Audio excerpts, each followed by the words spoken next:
Une procédure pouvant aller jusqu'au licenciement a été engagée à l'encontre de Christophe Nobili, est-il écrit dans un mail interne envoyé aux salariés dimanche soir par un membre du conseil d'administration.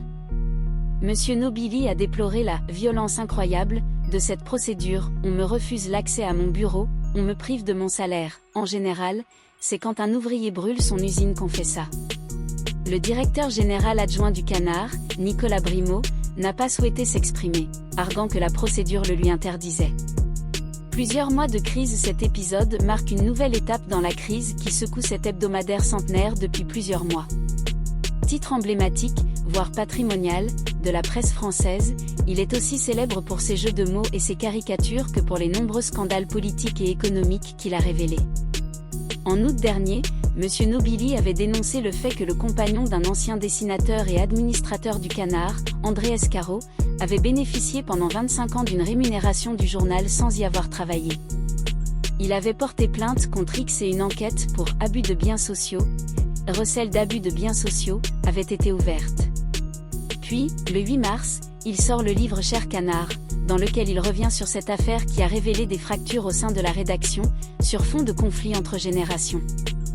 Nous avons adressé à Christophe Nobili une lettre de convocation à un entretien préalable et avons décidé de le licencier par précaution, est-il précisé dans le mail interne. Cette décision a été prise après la publication de son livre, et ses multiples déclarations à la presse et dans d'autres médias, poursuivent les administrateurs. L'entretien préliminaire devrait avoir lieu vendredi. Il est l'un journaliste à l'origine des révélations sur soupçons d'emploi fictif concernant l'épouse François Fillon, Pénélope Fillon, lors de la campagne présidentielle 2017. Une atteinte aux valeurs fondamentales fait rare, ce projet de licenciement a été dénoncé par 27 membres de la rédaction dans une lettre interne lundi. Quelles soient les réserves que chacun, au sein du journal, puisse avoir sur le livre Cher Canard, nous, salariés du Canard enchaîné, estimons ce projet de licenciement constitue une sanction totalement disproportionnée, ont-ils écrit. Cela nous semble constituer une atteinte aux valeurs fondamentales, à la raison d'être du Canard enchaîné, journal fondé en 1916 pour s'opposer à la censure frontale, les ciseaux d'Anastasie et au bourrage de cerveau par institutions de tous bords, ajoutent les signataires. Le Canard se prendrait-il pour Bolloré, le milliardaire régulièrement accusé de licencier des journalistes dans les médias qu'il contrôle, a de son côté tonné lundi le syndicat des journalistes SNJ-CGT.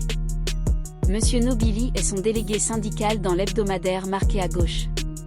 En août, comité d'administration du journal avait contesté le terme d'emploi fictif concernant l'épouse d'André Escaro, tout en concédant caractère acrobatique de ce montage. Statutairement à la retraite, Monsieur Escaro a continué à dessiner pour le Canard jusqu'en juin dernier, mais la rémunération a été touchée par son épouse, qui le soutenait, avait fait valoir les administrateurs.